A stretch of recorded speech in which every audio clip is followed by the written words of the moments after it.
ततः प्रभात समये दिवसेऽथ त्रयोदशे वसिष्ठो भरतं वाक्यम् उत्थाप्य तम् उवाचः। त्रयोदशोऽयं दिवसः पितृवृत्तस्य ते विभो सावशो शास्ति निचये किमिह त्वं विलम्बसे। त्रीणि द्वन्द्वानि भूतेषु प्रवृत्तान्यविशेषतः तेषु च परिहार्येषु नैवं भवितुम् अर्हसि। सुमन्त्रश्चापि शत्रुघ्नम् उत्थाप्याभिप्रसाद्य च श्रावयामास तत्त्वज्ञः सर्वभूतभवा भवौ।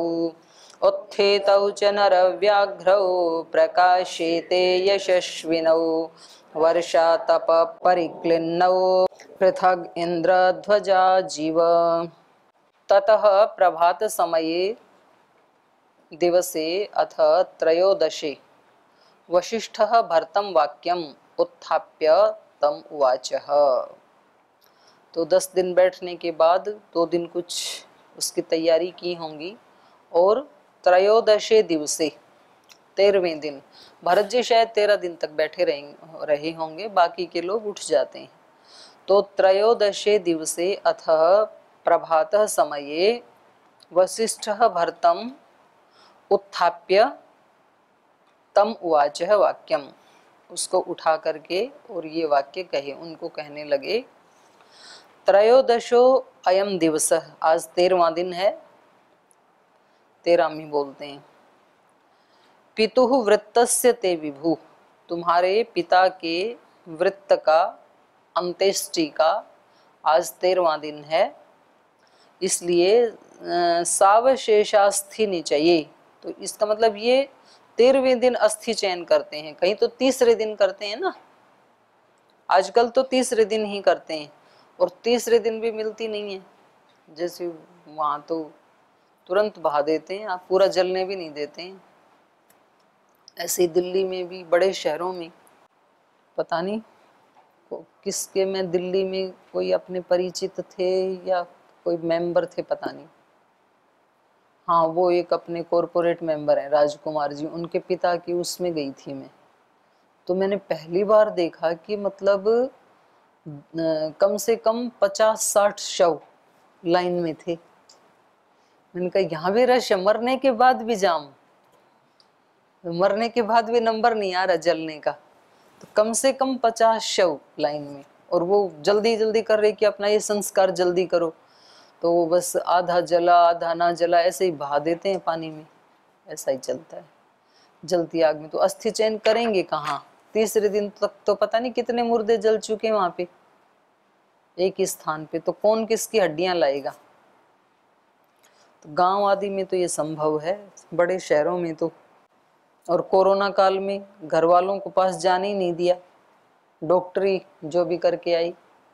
तो अब वो पता नहीं, कल किसी ने वो डाल रखा था उसके ऊपर ना, फेसबुक के ऊपर डाल रखा था, बोले वो ऋषियों के शाप से शापित आत्माएं कई प्रकार की होती हैं। तो जो फेसबुक पे, व्हाट्सएप पे, ट्विटर पे जो अपना नाम अंग्रेजी में लिखते हैं, जो सिग्नेचर अंग्रेजी में करते हैं, मोबाइल में जिन्होंने नाम सब अंग्रेजी में भर रखे हैं, वो सब महर्षि पाणिनि जी के शाप से शापित आत्माएं हैं। उनको शाप मिला हुआ है। तो अब जिन आत्माओं का अस्थि चयन आदि नहीं होता है, वो कौन किसको शाप देगा, ये भगवान मालिक है। तो इन्होंने 13वें दिन भरत जी को उठाया और कहा कि आपको जो अवशेष हैं, उनके जो अस्थियां हैं, उनको चुनने में सावशेषास्थि निचये किम इह त्वम विलंबसे, आप विलंब क्यों कर रहे हैं? जो भी उनके अवशेष बचे हैं, उनकी जो हड्डी बची हैं, तो नाखून नहीं जलते हैं, एक दांत नहीं जलते हैं, ये हड्डियां बचती हैं, और किसी की एक आधी और बच जाती है, ज़्यादा अग्नि ना दे तो ये दांत का मटेरियल भी आज तक समझ में नहीं आया। लोहे को भी अग्नि में डाले तो वो भी जल जाता है, मतलब पिघल जाता है।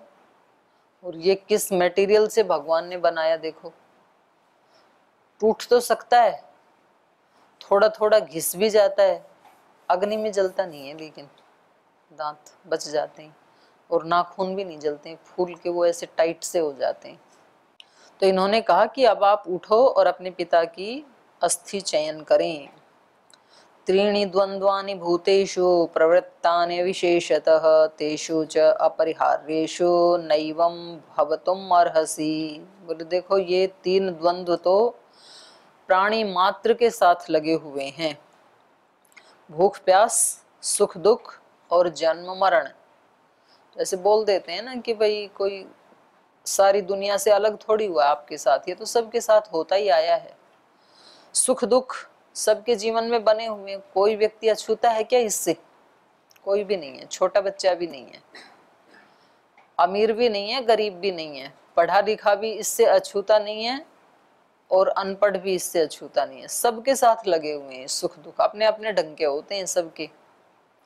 भूख प्यास सभी को लगती है, कोई इससे मुक्त नहीं है। और जन्म मरण, जन्म सभी का होता है तो मरण भी सभी का ही होता है। तो इन 3 से कोई भी 3 द्वंद्वों से मुक्त नहीं है। जिसने भी जन्म लिया है वो प्राणी मात्र, मनुष्य ही नहीं दूसरे प्राणी मात्र भी, प्राणी मात्र इन 3 द्वंद्वों से तो बंधे ही हुए हैं। तो महापुरुष देखो कितना हल्का कर देते हैं ना हमारे दुख को, कि भाई ये आप ही दुखी हैं ऐसा नहीं है, हर प्राणी मात्र इनसे लिप्त है।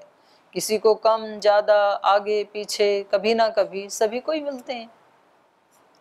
गीता में भी भगवान कृष्ण ने अर्जुन से क्या बताया, क्या है वो 3रे अध्याय में आता है ना, आगमापायिनो नित्यास्तान तितिक्षस्व भारत। ये आने जाने वाले हैं तो इसलिए इनको सहन ही करना बस एक ही रास्ता है। हटाने की बात कभी सोचना ही नहीं चाहिए व्यक्ति को कि मैं हटा दूं सारे दुखों को। हटाने का तो एक ही रास्ता है, मोक्ष को प्राप्त करना, उसके अतिरिक्त और कोई रास्ता नहीं है। तो उनको तो सहन ही किया जाता है, क्योंकि आने जाने आए हैं तो चले भी जाएंगे। और आपको अकेले को दुख है नहीं, सभी को ही है, किसी दूसरे को दूसरी प्रकार का होगा। तो इसलिए व्यक्ति को दुख से बचने की अंदर से बेचैनी नहीं होनी चाहिए और सुख को प्राप्त करने की बेचैनी नहीं होनी चाहिए। प्राप्त करने की बेचैनी होनी चाहिए भगवान को, ईश्वर को, मोक्ष को। ये तो आने जाने वाले हैं और हम ईश्वर को रखते हैं साइड में कि देखेंगे जी आपको तो बाद में थोड़े से ये अपने दुख दाख हटा लें। वो कभी हटते नहीं है, वो दिन कभी आता नहीं है। और भगवान कभी हमारे से मिस होता नहीं है, वो हमेशा हमारे साथ ही है। तो जो सामने है उसको हम देखना नहीं चाहते हैं, जो आने जाने वाले हैं उसको पकड़ के रखते हैं हम। दुख आया और दुख चला भी गया, लेकिन हम उसको जबरदस्ती पकड़ के रखते हैं कई महीने। दुख तो चला जाता है, जल्दी चला जाता है, बहुत देर तक नहीं रहता है, पर उस दुख का प्रभाव बहुत देर तक हम पकड़ के रखते हैं। और ईश्वर तो हमारे से अलग होता नहीं है, पर हम उसको जानबूझ के आगे टालते रहते हैं।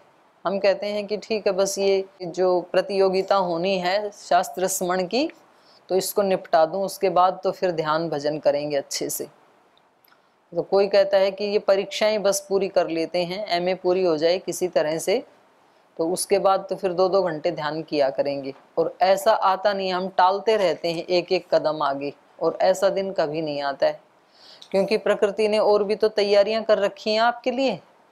आपकी एमए पूरी होगी नहीं उससे पहले तो आपको संगठन में लगा दिया जाएगा। आपकी एमए पूरी होगी नहीं उससे पहले यूनिवर्सिटी में आपको सेवा में लगा देंगे, वेलनेस सेंटर में लगा देंगे। तो ये तो चलेगा। तो इसी खटपट के बीच में ही जिसको पानी पीना है वो पी लो, नहीं पीना है तो प्यासे जाओ।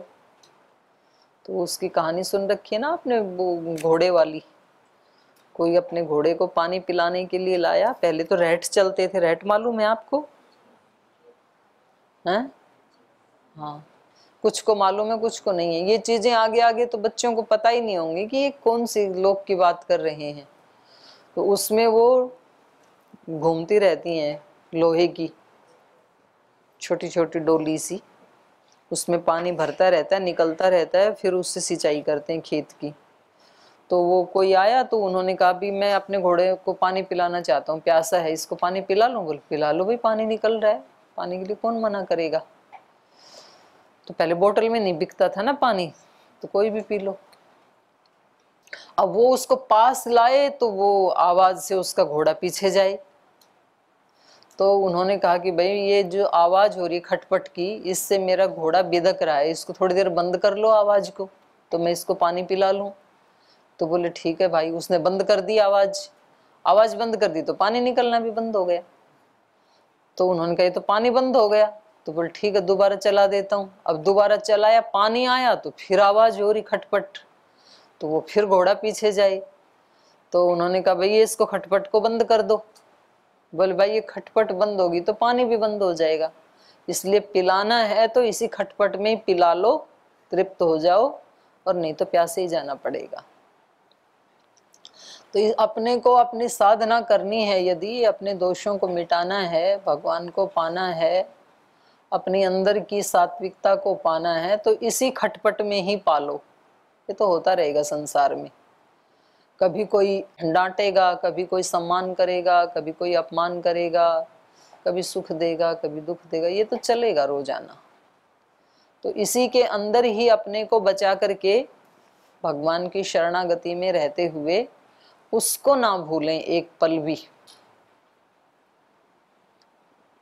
कीले से चिपके रहे तो बाल ना बांका होए।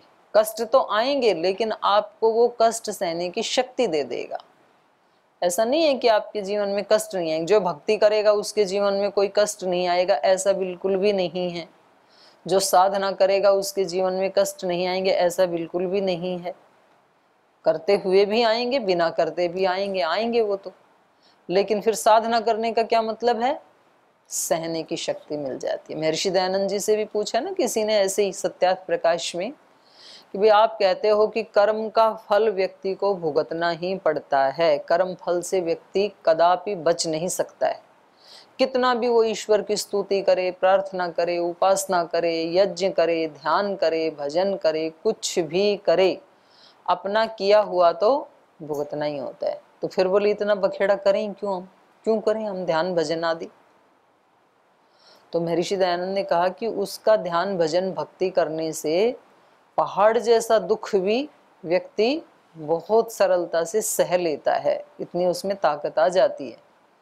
तो बोले ये क्या कम लाभ है भक्ति का, इतनी शक्ति मिल जाए कि व्यक्ति सब कुछ सह जाए, ये क्या कम लाभ है। तो ये समता की शक्ति उससे आती है।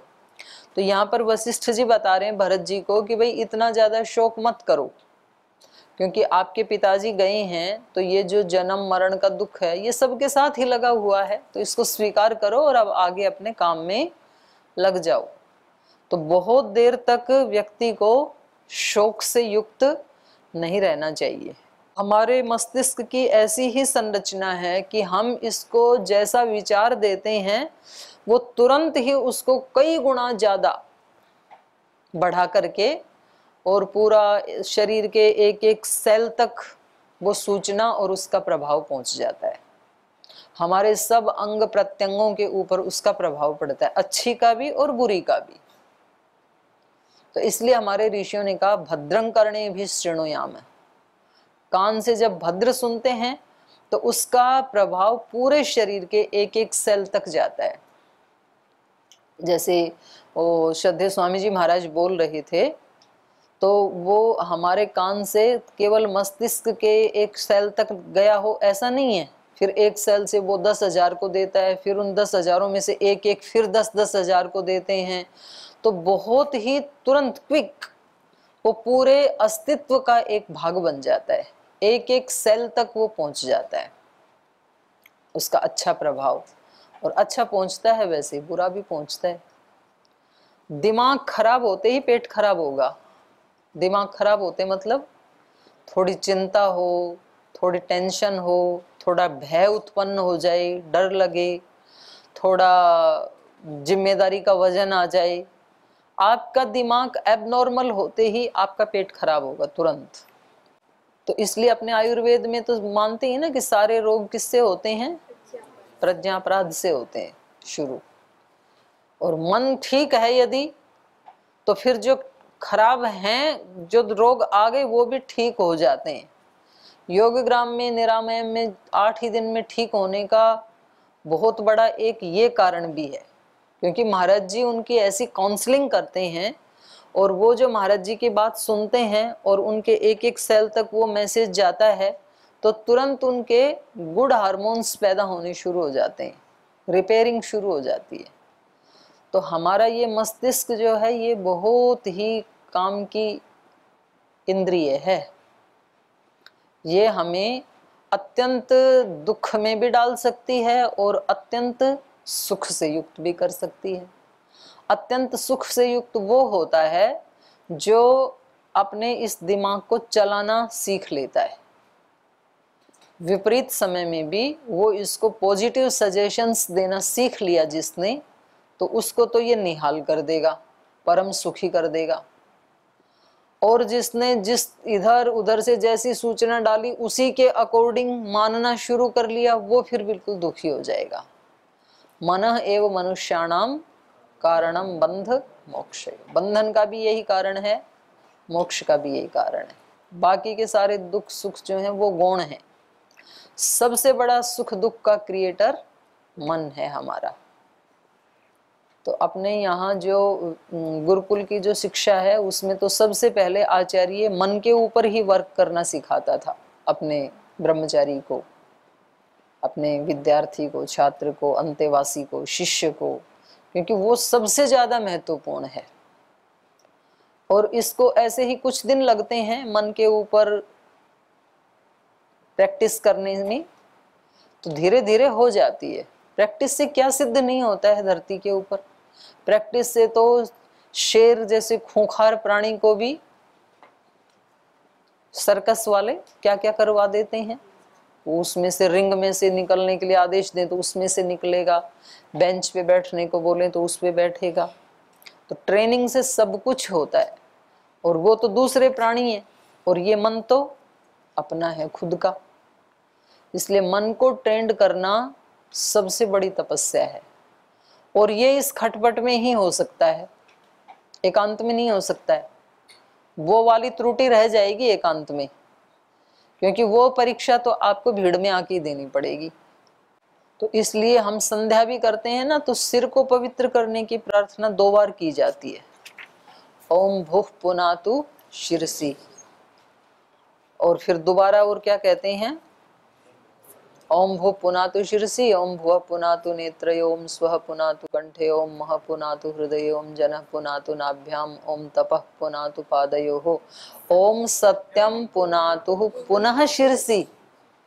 तो बाकी को तो एक एक बार ही पुनातु कहा, और सिर को पुनः फिर से पवित्र करो। तो इसको पवित्र रहना बहुत जरूरी है, इसको शीतल रखना बहुत जरूरी है। तो बड़ों का यही काम होता है। तो वशिष्ठ जी इनको समझा रहे हैं, त्रीणि द्वंद्वानि भूतेषु प्रवृत्तानि अविशेषतः, सामान्य रूप से सभी के साथ ये लगी हुई हैं, सुख दुख, भूख प्यास, जन्म मरण। तेषु च अपरिहार्येषु, तो ये अपरिहार्य हैं, माने इससे बचा नहीं जा सकता। जिसने भी जन्म लिया है इन 3 द्वंद्वों से वो प्राणी बच सकता नहीं है, अपरिहार्य हैं ये।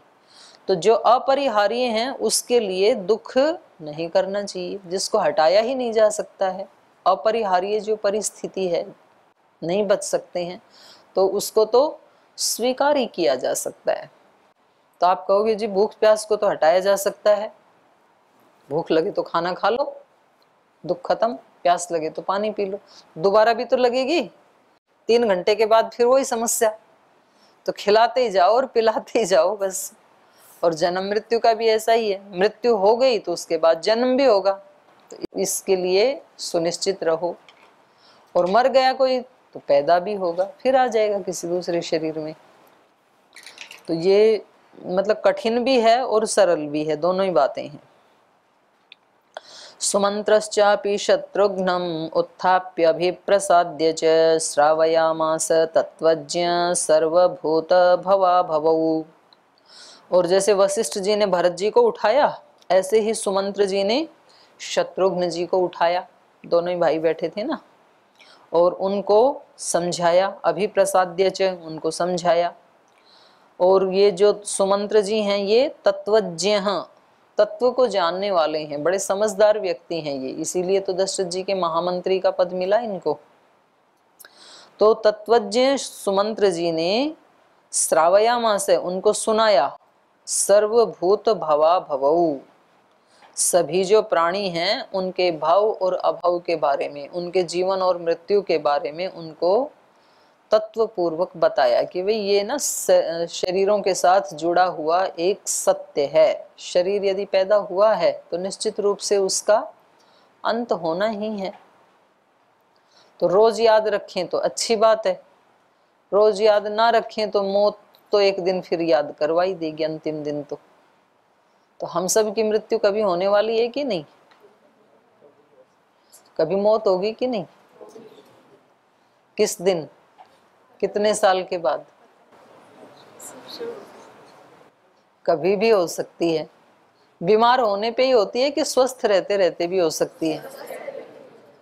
कितने लोगों को देखा ना, स्वस्थ थे और पता नहीं थोड़ी सी देर 5 मिनट के लिए हार्ट अटैक आया और जीवन खत्म। तो कभी भी हो सकती है मृत्यु।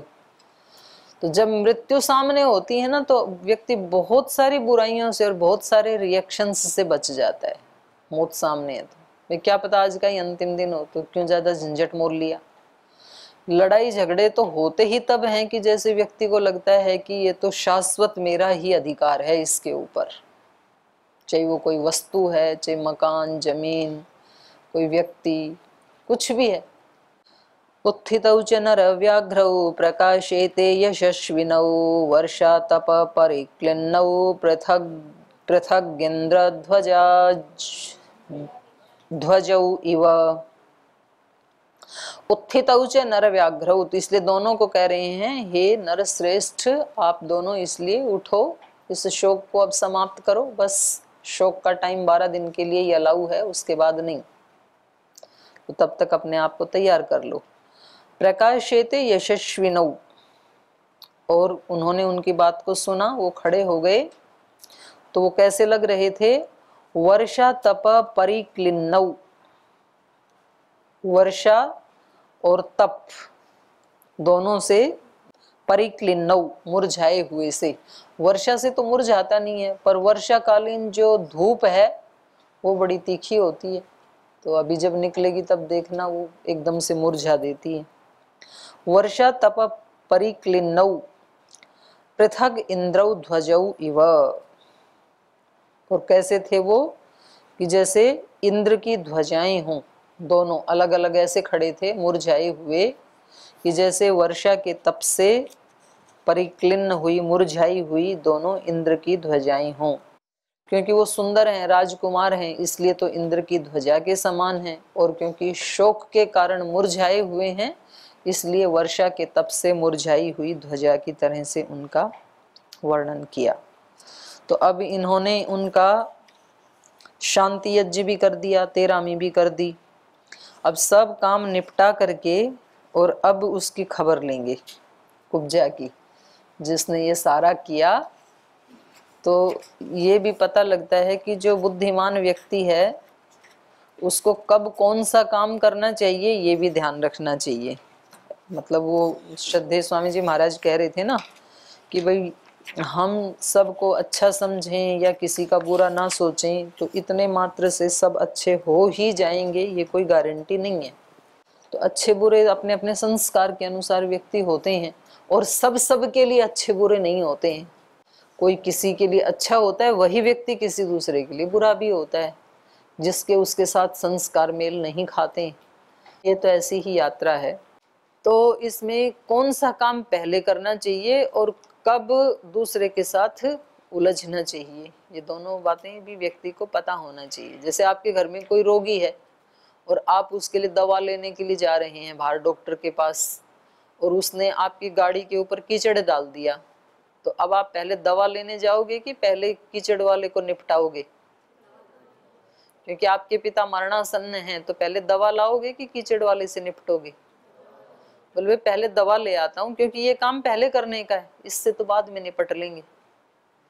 तो पहले अपने को मेन काम करना चाहिए। मुख्य काम क्या है मेरा आज का? भगवान से जुड़ना है या अपनी आत्मा से जुड़ना है, या बाहर जिसने जो कुछ कह दिया उनके साथ सिंग उलझाना है? ये अपने को खुद देखना है। बोलो इसको कल देखेंगे, ये समय तो संध्या का है, ये तो भजन का है, ये ध्यान का है, ये पढ़ाई का है, पहले अपना ये काम कर लेते हैं, उसके बाद जो होगा देख लेंगे। तो अपने को ये भी किस कार्य को पहले वरीयता देनी है, ये भी व्यक्ति को ज्ञान होना चाहिए। तो अगला सर्ग हम कल पढ़ेंगे। आज समय हो गया, आज यहीं विराम लेते हैं।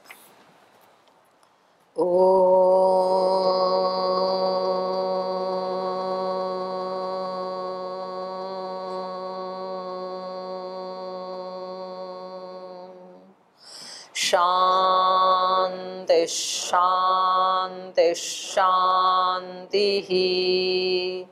श्री गुरुभ्यो नमः। ऐसे है मेरे राम, ऐसे है मेरे राम, ऐसे है मेरे राम, ऐसे है मेरे राम। विनय भरा हृदय करें सदा जिन्हें प्रणाम, ऐसे है मेरे राम, ऐसे है मेरे राम। राम सा पुत्र न राम सा भ्राता, राम सा पति नहीं राम सा त्राता, राम सा पुत्र न राम सा भ्राता, राम सा पति नहीं राम सा त्राता, राम सा मित्र न राम सा दाता, सबसे निभाए सबका नाता, राम सा मित्र न राम सा दाता, सबसे निभाए सबका नाता। स्वभाव से उदार शांत, सब गुणों के धाम, ऐसे है मेरे राम, ऐसे है मेरे राम। विनय भरा हृदय करें सदा जिन्हें प्रणाम, ऐसे है मेरे राम, ऐसे है मेरे राम, ऐसे है मेरे राम, ऐसे मेरे राम, ऐसे है मेरे राम, ऐसे है मेरे राम। ओम श्री गुरुभ्यो नमः।